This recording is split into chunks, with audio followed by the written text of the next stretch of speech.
Sitesh Roy, do you concur with that view that, one fails to understand why WHO is dithering on giving Covaxin the necessary approvals, and what is the scrutiny at this level all about?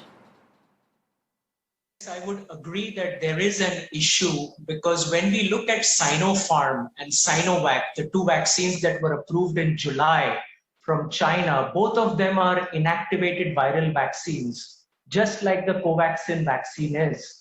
And in fact, the efficacy of Sinopharm is 79% and that of Covaxin is 77.8%. So there is no difference in the technology and the mechanism by which these vaccines are working. And clearly millions of people have received it and been protected. And we also know that the efficacy of Sinovac on paper is only 51% compared to 70.7.8% for the Covaxin. So I think the main holdup has been in terms of the submission of the data.